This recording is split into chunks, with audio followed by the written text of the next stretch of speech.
Hello students, आपका Sanjay Khan coaching class में फिर से स्वागत है। हम आपको केमिस्ट्री में ठोस अवस्था का पहला पार्ट पढ़ा चुके थे।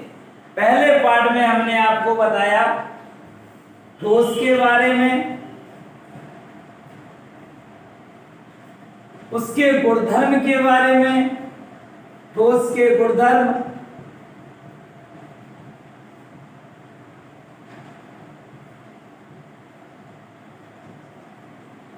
ठोसों का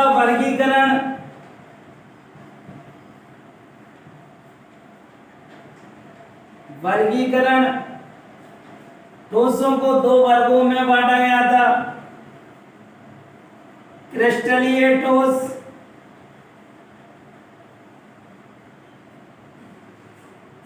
और अक्रिस्टलीय ठोस।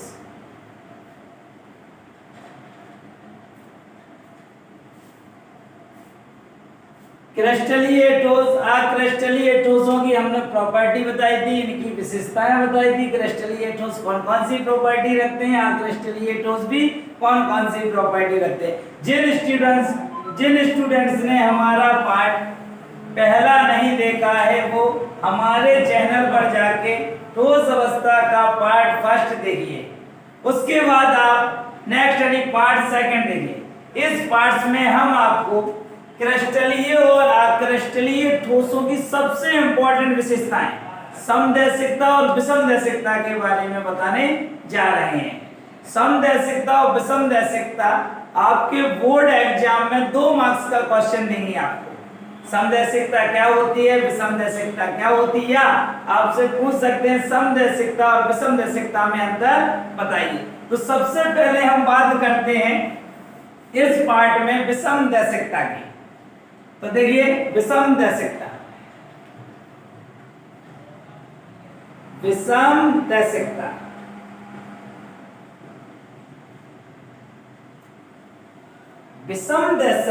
विषमदैशिकता क्रिस्टलीय ठोसों का एक प्रमुख गुण है। विषमदैशिकता किन ठोसों में पाई जाती है, एक ऑब्जेक्ट टाइप क्वेश्चन पूछ सकता है आपसे। विषमदैशिकता क्रिस्टलीय ठोसों में पाई जाती है। इसमें पाई जाती है क्रिस्टलीय ठोसों में, यानी किसका गुण है, क्रिस्टलीय ठोसों का। क्रिस्टलीय ठोसों का या क्रिस्टलीय ठोसों में यह गुण पाया जाता है।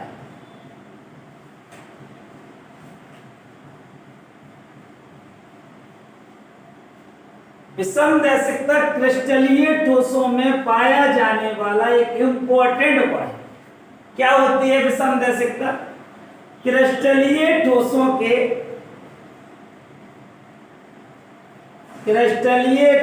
के कुछ भौतिक गुण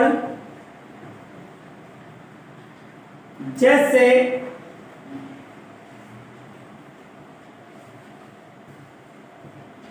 अपवर्तनांक आप प्रकाश में क्लास 10th में पढ़ चुके हो। अपवर्तनांक, विद्युत चालकता, ऊष्मीय प्रसार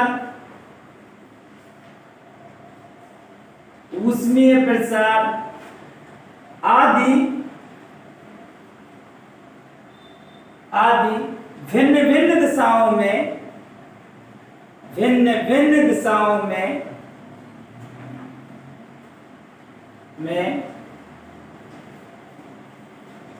भिन्न होते हैं।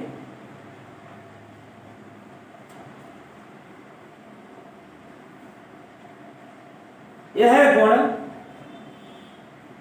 विषमदैशिकता कहलाता है।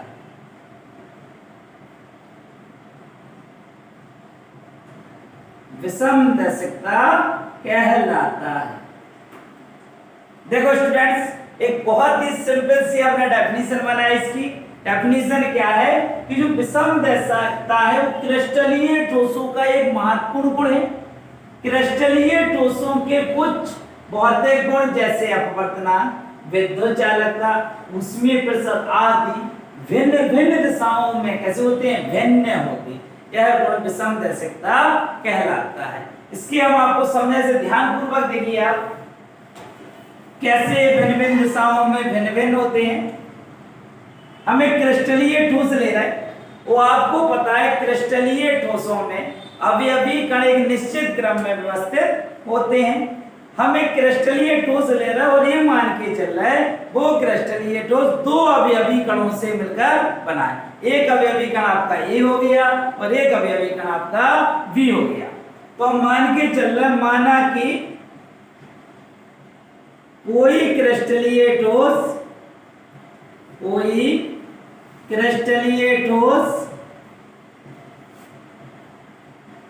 दो अवयवी कण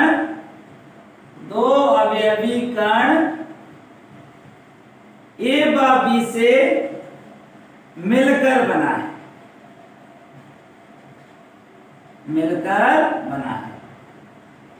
तो आपको पता है कि क्रिस्टलीय ठोसों में अवयवी कणों की एक नियमित व्यवस्था होती है, यानी अवयवी कण क्रिस्टलीय ठोसों में एक निश्चित क्रम में व्यवस्थित होते हैं। देखिए कैसे, ए आया, ए के बाद बी आया, बी के बाद ए आया, थोड़े बड़े बन गए। देखिए छोटे से देखिए, ए आया, ए के बाद बी आया, बी के बाद ए आया, ए के बाद बी आया, बी के बाद फिर ए आया, फिर बी आया, फिर ए आया। अवयवी कणों का ऑर्डर कैसे चल रहा है, ए के बाद बी आया, बी के बाद ए आया, ए के बाद बी आया, बी के बाद ए आया, ए के बाद बी आया और बी के बाद ए आया, यानी अवयवी कण एक निश्चित क्रम में व्यवस्थित है। इसके नीचे बी आएगा, फिर ए आएगा, फिर बी आएगा, फिर ए आएगा, फिर बी आएगा, फिर ए आएगा, फिर बी आएगा। यहाँ भी ऐसे ए बी ए, ये हमने कर लिया क्रिस्टलीय ठोसों में अवयवी कणों का अरेंजमेंट। अब हमें कोई भौतिक गुण ले रहे हैं, मान लो हमने विद्युत चालकता ली, विद्युत चालकता हमने क्रिस्टलीय ठोसों में प्रवाहित की। जब विद्युत चालकता ऊपर वाली रो से गुजरी तो उसे मिला ए, तो इस अवयवी कण ने इस विद्युत चालकता पर कुछ प्रभाव डाला होगा। फिर उसे मिला बी, इस बी अवयवी कण ने उस विद्युत चालकता पर कुछ अपना प्रभाव डाला होगा। फिर ए मिला, फिर बी मिला, फिर ए मिला, फिर बी मिला, फिर ए मिला। यहाँ विद्युत चालकता की कुछ वैल्यू आ गई, मान लो वैल्यू कितनी आ गई, x। जब हमने विद्युत चालकता को इस दिशा में प्रवाहित किया, इस दिशा में प्रवाहित करने पर पहला अवयवी कण हमें ए मिला, दूसरा अवयवी कण ए मिला, तीसरा अवयवी कण मिला, कैसे मिला, ए मिला। ऊपर जब हम विद्युत चालकता प्रवाहित कर रहे तो ऊपर वाली क्षैतिज पंक्ति में हमें अवयवी कण ए बी ए, यानी ये अवयवी कण क्या डाल रहे थे, विद्युत चालकता पर प्रभाव डाल रहे थे।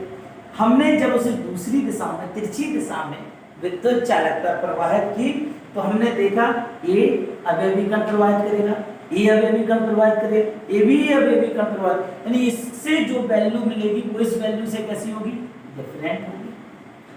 हमने फिर ऐसे डाला, अलग दिशा में जा तो यहाँ बी मिला, यहाँ बी मिला, यहाँ बी मिला, यानी इसकी जो वैल्यू होगी वो इन दोनों की वैल्यू से कैसी होगी, डिफरेंस होगी। देखो भिन्न भिन्न दिशाओं में, ए डायरेक्शन अलग है, ए डायरेक्शन अलग है, भिन्न भिन्न दिशाओं में भिन्न भिन्न भौतिक गुण की जो वैल्यू प्राप्त हो रही वो कैसी हो रही, भिन्न भिन्न प्राप्त हो रही। यह गुण क्या कहलाता है, विषम दैशिकता। यानी क्रिस्टलीय ठोसों के कुछ भौतिक गुण जैसे अपवर्तनांक, विद्युत चालकता, उसमें आदि भिन्न भिन्न दिशाओं में कैसे होते हैं, भिन्न भिन्न होते हैं, गुण विषम दैशिकता कहलाता है। बच्चों समझ में आ रहा कि नहीं आ रहा?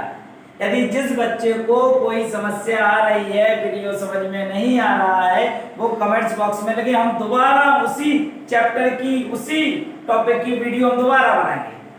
बच्चों आप लोग इन वीडियो के नोट्स बनाते चलिए और इन्हें पढ़ते चलिए।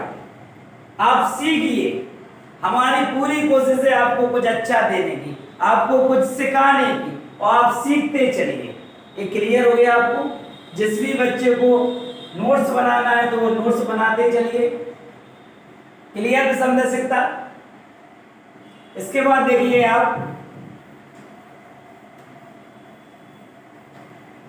इसके बाद क्या होता है, इसके बाद आता है अपना समदैशिकता। और समदैशिकता किसका गुण है? आक्रिस्टलीय ठोसों का। और आक्रिस्टलीय ठोस में अवयवी कण कैसे व्यवस्थित होते हैं? अनिश्चित क्रम में। ये पहले पार्ट में हम आपको पढ़ा चुके हैं। तो चलिए देखते हैं समदैशिकता। समदैशिकता नाम देखो, समदैशिकता। सम माने समान, दैशिकता माने दिशाओं में। कितना सिंपल है, यानी इनके भौतिक गुण सभी दिशाओं में कैसे होंगे? समान। सम माने समान, दैशिकता माने दिशाओं में। ये कौन से ठोसों में पाया जाता है? आक्रिस्टलीय ठोसों में। कभी कभी 1 नंबर का बोर्ड में क्वेश्चन पूछा जाता है, समदैशिकता पाई जाती है तो कौन से ठोसों में? आक्रिस्टलीय ठोसों में। यह है आक्रिस्टलीय ठोसों का एक गुण है। यह है आक्रिस्टलीय ठोसों का,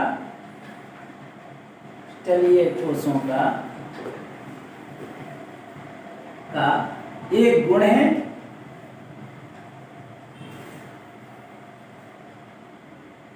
क्या होती है समदैशिकता? आक्रिस्टलीय ठोस, सेम डेफिनेशन है, बिल्कुल सेम। आक्रिस्टलीय ठोसों के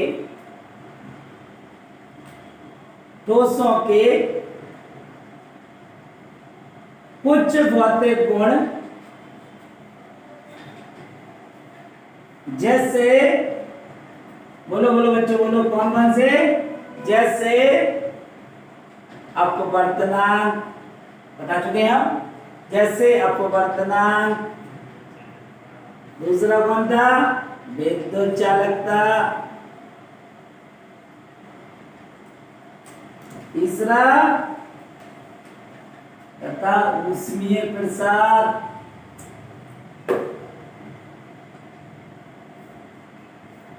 आदि सभी दिशाओं में कैसे होते हैं? एक समान होते हैं। आदि सभी दिशाओं में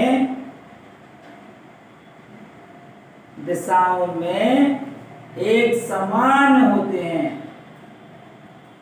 बच्चों इन्हें नोट्स बनाते चलो आप, आपको प्रिपरेशन करने में, बोर्ड एग्जाम की तैयारी करने में बहुत आसानी होगी।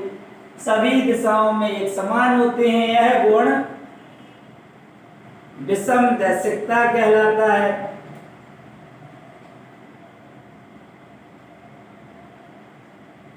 विषमदैशिकता कहलाता है। विषमदैशिकता किसका गुण है? याद रखना, आक्रिस्टलीय ठोसों का। इसमें क्या होता है? आक्रिस्टलीय ठोसों के कुछ भौतिक गुण जैसे अपवर्तनांक, विद्युत चालकता, ऊष्मीय प्रसार सभी दिशाओं में कैसे होते हैं? समान होते हैं, एक समान होते हैं। गुण विषमदैशिकता कहलाता है। देखिए आपको पता है कि आक्रिस्टलीय ठोस भी अवयवी कणों से मिलकर बना है, तो हम मान लेते हैं कि आक्रिस्टलीय ठोस 2 अवयवी कण ए व बी से मिलकर बना है। तो आपको पता है कि आक्रिस्टलीय ठोसों में अवयवी कणों का जो अरेंजमेंट होता है वो कैसा होता है? अनिश्चित होता है। तो एक अवयवी कण की संरचना बनाए, एक आक्रिस्टलीय ठोस की संरचना बनाए, 2 अवयवी कण ले लिए ए और बी, इन्हें लगाते रहो जैसे चाहे ऑर्डर में, ए फिर बी फिर बी फिर ए, यानी कोई भी ऑर्डर, अनिश्चित क्रम का मतलब कोई भी ऑर्डर। ए के नीचे ए, बी के नीचे बी, फिर ए के नीचे बी, फिर ए के नीचे बी ए, कुछ भी लगाते जाओ, कोई ऑर्डर का पता नहीं, कुछ भी लगाते जाओ, कोई ऑर्डर का कुछ भी पता नहीं। ये आ गया, बी आ गया, बी आ गया, सारे ये आ कुछ भी, यानी इसमें अवयवी कण कैसे क्रम में व्यवस्थित होते हैं? अनिश्चित क्रम में व्यवस्थित होते हैं। देखिए हम एक भौतिक गुण लिया हमने, विद्युत चालकता। जब विद्युत चालकता को हमने यहां से प्रभावित किया, इसे अवयवी कणों का कैसा ऑर्डर मिला? अनिश्चित ऑर्डर मिला ना, ए आया, बी आया, ए आया, बी आया, इसे अवयवी कणों का कैसा ऑर्डर मिला? अनिश्चित ऑर्डर मिला। यानी निश्चित क्रम नहीं मिला तो यहाँ इसका कुछ वैल्यू होगी। फिर हमने इसे ऐसे पास कर दिया, अलग दिशा में डायरेक्शन में प्रवाहित कर दी, तो इसमें भी इसे ऑर्डर कैसा मिला, अनिश्चित ऑर्डर मिला, इर्रेगुलर अरेंजमेंट मिला। इर्रेगुलर अरेंजमेंट, यहाँ भी इसकी जो वैल्यू होगी इसी के लगभग समान होगी। फिर हमने इसे ऐसे पास कर दिया, या इसे हम ऐसे पास करें, या इसे हम ऐसे पास करें, यानी किसी भी डायरेक्शन में ले जाएं, इनके जो भौतिक गुण होंगे उनके मान कैसे होंगे, एक समान होंगे। इसका एक मुख्य कारण है क्योंकि इसमें अवयवी कणों का जो अरेंजमेंट है वो कैसा है, अनिश्चित है। बच्चों ये हो गए आपके समदर्शिता। आपको समझ में आ रहा है तो नोट्स बनाते चलिए और ध्यान से वीडियो देखते चलिए। वीडियो को आप एंड तक देखें, वीडियो को एंड तक देना। वीडियो में जो कमी है, जो चीज समझ में ना आ रही हो उसे कमेंट्स बॉक्स में लिखें। इसके बाद देखते हैं आप, ये तो हो गए समदर्शिता और विषमदर्शिता, बहुत इंपॉर्टेंट है। बोर्ड एग्जाम में जरूर इनसे क्वेश्चन पूछा जाएगा। आप इसके नोट्स बनाना चाहे तो वीडियो को पॉज करके नोट्स भी बनाते चलिए, ठीक है। इसे साफ किया जाए।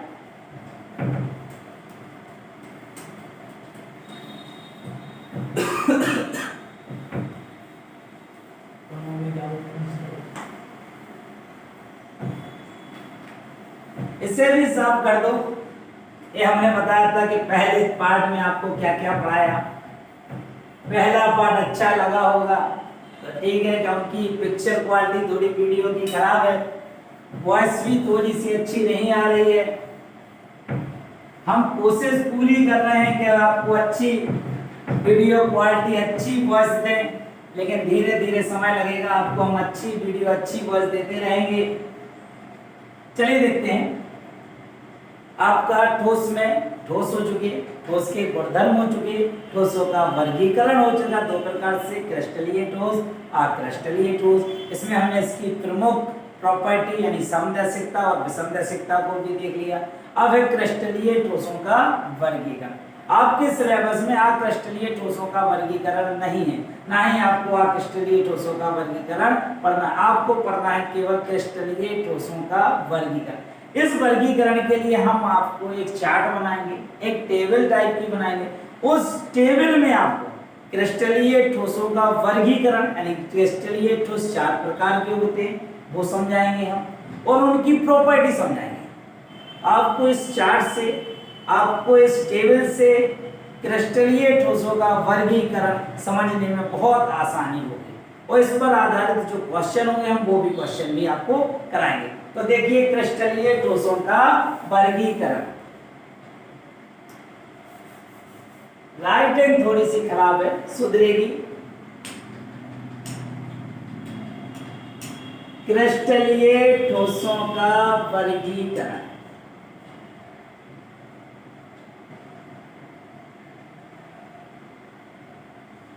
क्रिस्टलीय ठोसों को मुख्य रूप से 4 प्रकार से वर्गीकृत किया गया है। आप 4 प्रकार देखें कौन कौन से।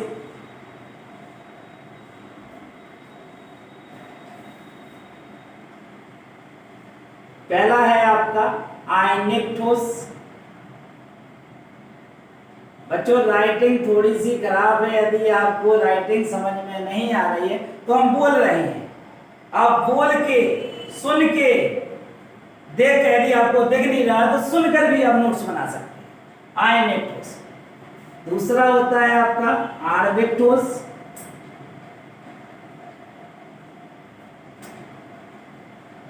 तीसरा होता है आपका सहसंयोजी ठोस।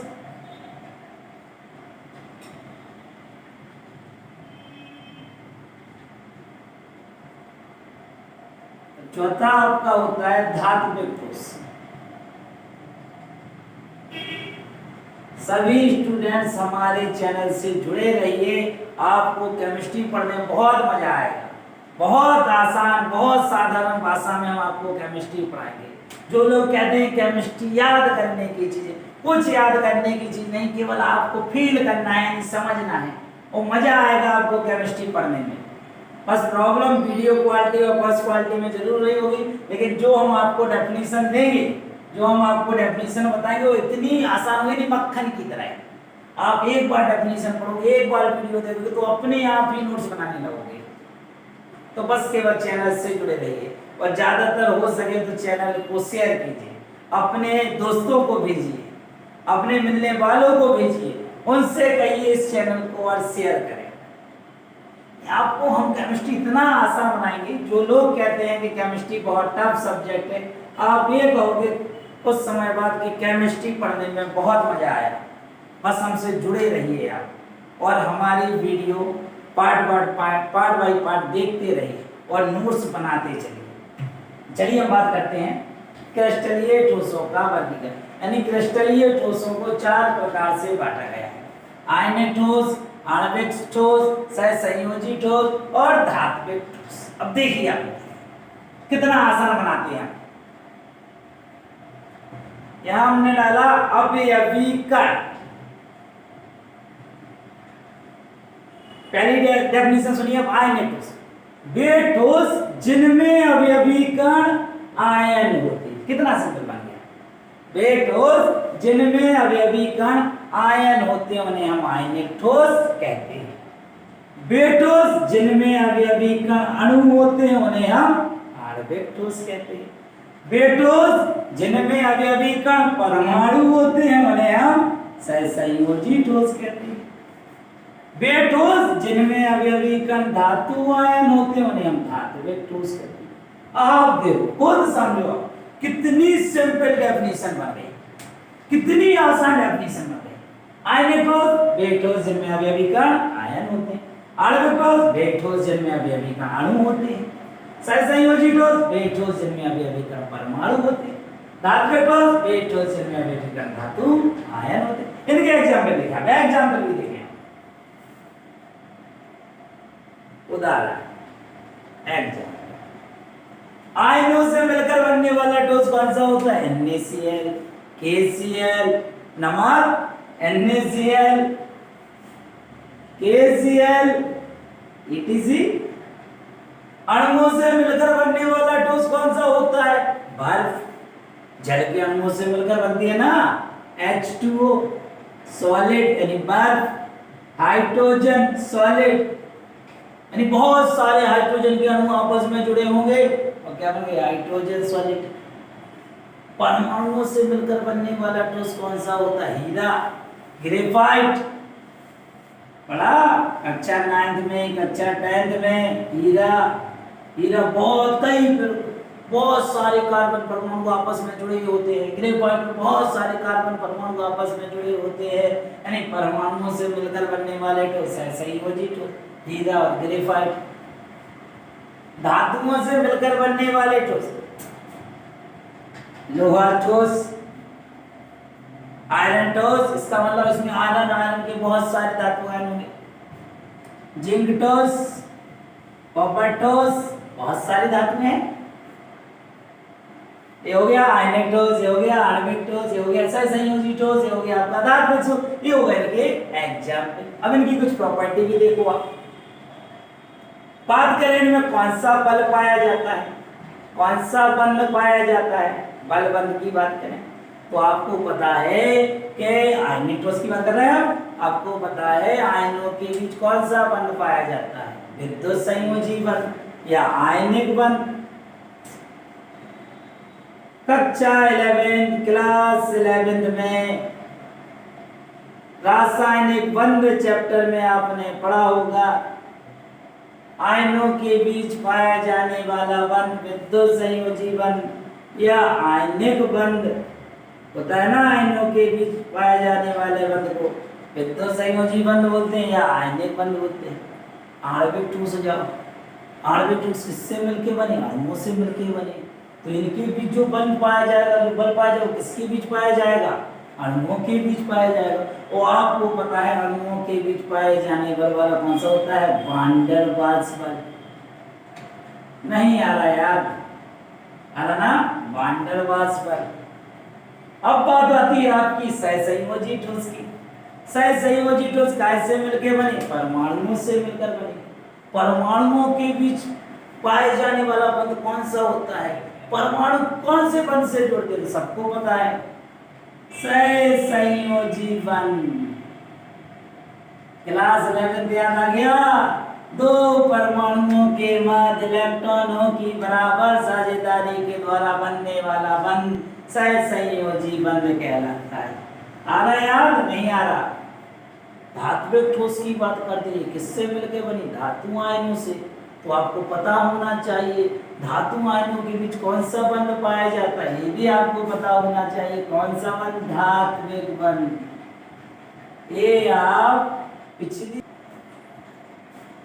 धात्विक बंध, यानी धात्विक ठोस किससे मिलकर बने होते हैं? धातु आयन से। धातु आयनों के बीच जो बंध होता है उसे क्या बोलते हैं? धात्विक बंध। इतना हम आपको बता चुके। इसके बाद देखिए इसकी नेक्स्ट प्रॉपर्टी, गलनांक।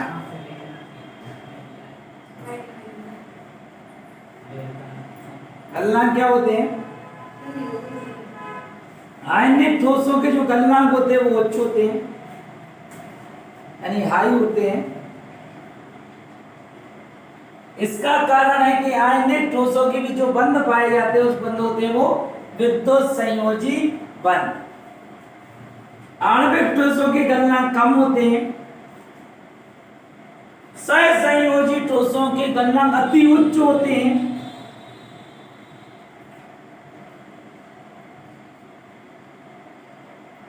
धात्विक ठोसों के गलनांक उच्च होते हैं, आयनिक ठोसों के गलनांक उच्च होते हैं, आणविक ठोस के गलनांक कम होते हैं, सहसंयोजी ठोस के गलनांक अति उच्च होते हैं। सहसंयोजी ठोस का एग्जाम्पल होता है हीरा। इसका गलनांक कैसा होता है? अति उच्च, यानी बहुत ज्यादा होता है। धात्विक ठोसों के गलनांक कैसे होते हैं? उच्च होते हैं। इसके बाद देखें आप विद्युत चालकता।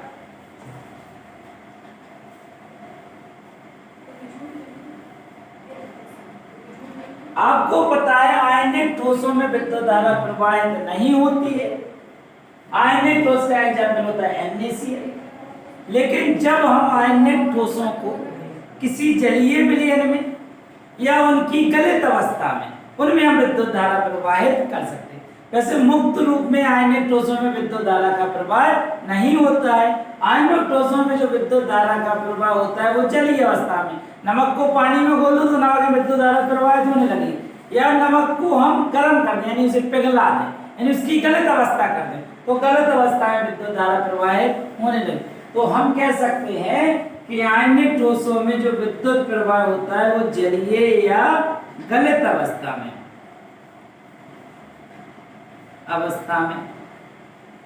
विद्युत धारा का इनमें प्रवाह होता है। आणविक ठोसों में विद्युत धारा का प्रवाह नहीं होता है। सहसंयोजी ठोसों में विद्युत धारा का प्रवाह नहीं होता है। लेकिन अपवाद है, एक सहसंयोजी ठोस अपने पास ऐसा है ग्रेफाइट, जिसमें विद्युत धारा का प्रवाह थोड़ी सी मात्रा में होता है। और धात्विक ठोसों में तो विद्युत धारा का प्रवाह होता ही, विद्युत धारा का प्रवाह होता है। ये हुआ आपका क्रिस्टलीय ठोसों का वर्गीकरण। क्रिस्टलीय ठोसों को 4 वर्गों में बांटा गया है: आयनिक ठोस, आणविक ठोस, सहसंयोजी ठोस और धात्विक ठोस।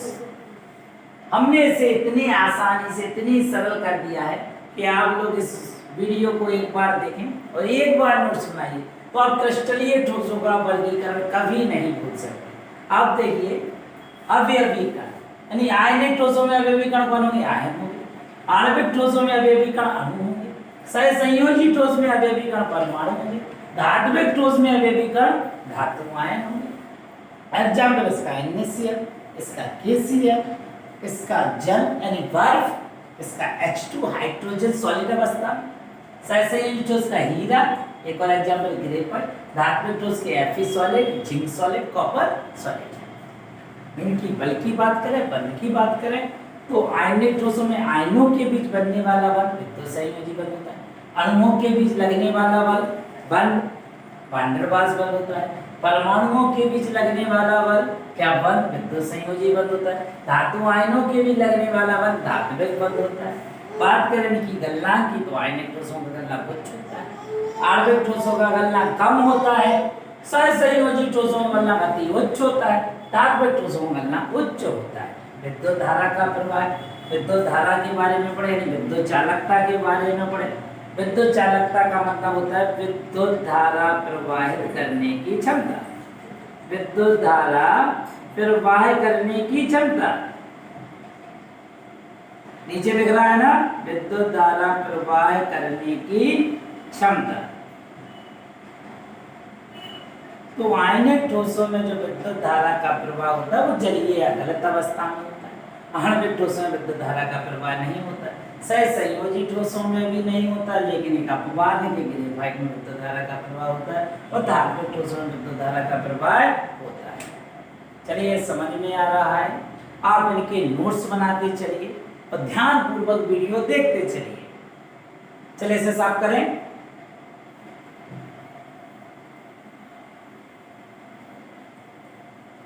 आपको इसके जो नोट्स बनाने हैं तो वीडियो को आप पॉज करके स्क्रीनशॉट लीजिए, फिर इनकी वीडियो बनाइए।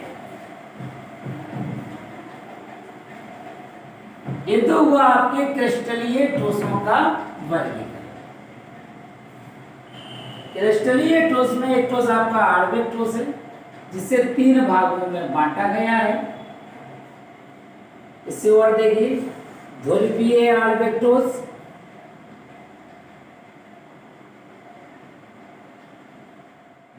ध्रुवीय आणविक ठोस, दूसरा आणविक ठोस होता है आपका अध्रुवीय आणविक ठोस,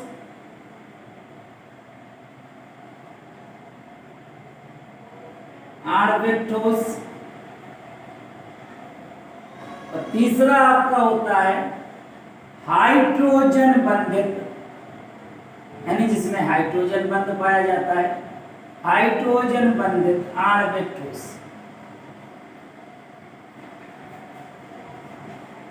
अब इन तीनों ठोसों के बारे में आप सुनिए, समझिए अच्छे से, मजा आएगा। इतनी सिंपल परिभाषा आपको कोई नहीं बताएगा, केवल आप वीडियो को देखते रहिए और नोट्स बनाते रहिए। चले बात करते हैं ध्रुवीय आणविक ठोस। वे ठोस जिनमें अवयवी कण, कोई सिंपल से बना रहे हैं, जिनमें अवयवी कण ध्रुवीय अणु होते हैं।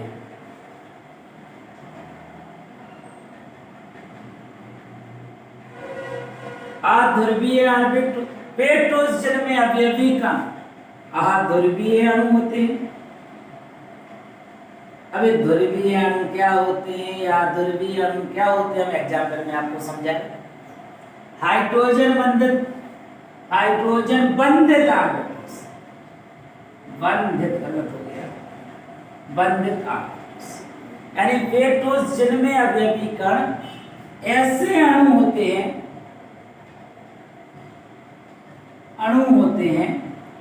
जिनमें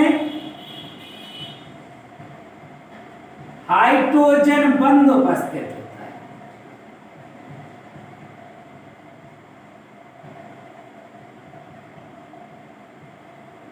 उपस्थित होता है। डेफिनेशन तीनों की समझ में आ गई। वे ठोस जिनमें अवयवी कण ध्रुवीय अणु होते हैं उन्हें हम ध्रुवीय आणविक ठोस, वे ठोस जिनमें अवयवी कण अध्रुवीय अणु होते हैं उन्हें अध्रुवीय आणविक ठोस। हाइड्रोजन बंधित आणविक ठोस, ऐसे ठोस जिनमें अवयवी कण ऐसे अणु होते हैं जिनमें हाइड्रोजन बंध उपस्थित होता है। चलिए हम आपको बताते हैं ध्रुवीय अणु क्या होते हैं, अध्रुवीय अणु क्या होते हैं। तो सबसे पहले देखिए आप ध्रुवीय अणु, नीचे दिख रहा है, सबसे पहले देखिए आप ध्रुवीय अणु।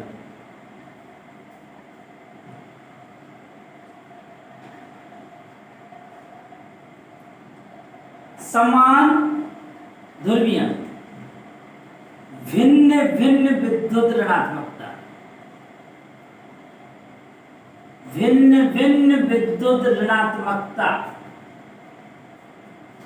अब विद्युत ऋणात्मकता क्लास 11 में पढ़ चुके, यदि आपको नहीं है पता तो हम इसकी वीडियो बना देंगे। भिन्न भिन्न विद्युत ऋणात्मकता वाले तत्वों से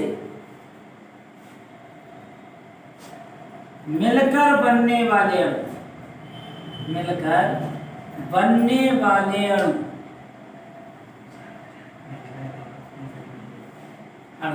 ध्रुवीय अणु कहलाते हैं।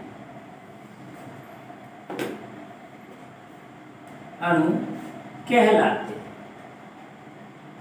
यदि हमने दो तत्व लिए और दो तत्व आपस में मिलकर एक अणु का निर्माण कर रहे हैं, तो दोनों तत्वों की यदि विद्युत ऋणात्मकता कैसी है, भिन्न भिन्न है, तो वो कौन से अणु का निर्माण करेंगे, ध्रुवीय अणु। एग्जाम्पल लिखना, हमने एक हाइड्रोजन लिया H+, एक क्लोरीन लिया, ये आपस में मिलकर किसका निर्माण करेंगे, हाइड्रोजन और क्लोरीन आपस में मिलेंगे और निर्माण करेंगे HCl का। अब ध्यान से देखिए, हाइड्रोजन की विद्युत ऋणात्मकता और Cl- की यानी क्लोरीन की विद्युत ऋणात्मकता दोनों कैसी होती है, भिन्न भिन्न होती है, यानी डिफरेंस होती है। जब ये दोनों आपस में मिलेंगे यानी भिन्न भिन्न विद्युत ऋणात्मकता वाले तत्व आपस में मिलेंगे, तो कौन से अणु का निर्माण करेंगे, ध्रुवीय अणु का।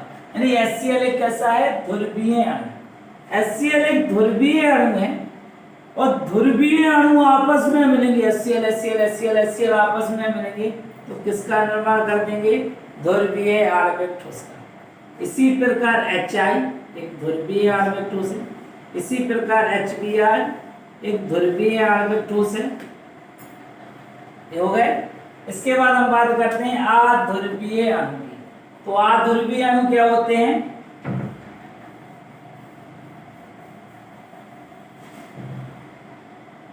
देखो अध्रुवीय अणु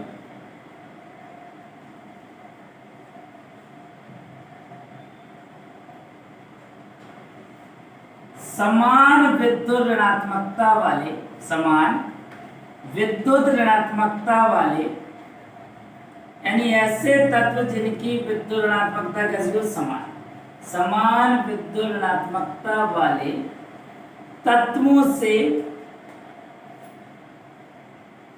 मिलकर बनने वाले अणु, मिलकर बनने वाले अणु क्या कहलाते हैं, अध्रुवीय अणु कहलाते हैं, अणु कहलाते हैं। हम दो तत्व ऐसे ले रहे जिनकी विद्युत ऋणात्मकता समान है और ये दोनों तत्व आपस में कंबाइन होकर आपस में मिलकर एक अणु का निर्माण कर रहे हैं, उस अणु को कहेंगे हम अध्रुवीय अणु। जैसे हाइड्रोजन ले लिया, हाइड्रोजन एक तत्व है, एक और हाइड्रोजन ले लिया, दोनों हाइड्रोजन की विद्युत ऋणात्मकता सेम होगी, दोनों हाइड्रोजन मिलकर बनाएंगे एक H2 अणु। जो H2 अणु है वो दो हाइड्रोजनों से मिलकर बना है, दोनों हाइड्रोजनों की विद्युत ऋणात्मकता समान है। तो जब ये हाइड्रोजन अणु का निर्माण है तो इस हाइड्रोजन अणु को कहेंगे हम अध्रुवीय अणु। हाइड्रोजन H2 एक अध्रुवीय अणु है। अध्रुवीय अणु, बहुत सारे अध्रुवीय अणु आपस में मिलकर किसका निर्माण करेंगे, अध्रुवीय आणविक ठोस का। उसी प्रकार I2 किसका निर्माण करेंगे, अध्रुवीय आणविक ठोस का। इसके बाद हम बात करते हैं हाइड्रोजन बंधित आणविक ठोस। ऐसे ठोस जिनमें अवयवी कण, ऐसे अणु होते हैं जिनमें हाइड्रोजन बंध उपस्थित होता है। इसका एग्जाम्पल है आपका बर्फ, H2O सॉलिड यानी बर्फ। जो बर्फ है वो जल के अणुओं से मिलकर बना होता है और जल के अणुओं के बीच कौन सा बंध पाया जाता है, हाइड्रोजन बंध। यानी ऐसे अणु जिनमें अवयवी कण, यानी ऐसे अणु जिनमें हाइड्रोजन बंध उपस्थित होता है उन्हें बोलते हैं हाइड्रोजन बंधित आणविक ठोस। इसका एग्जाम्पल है आपका बर्फ।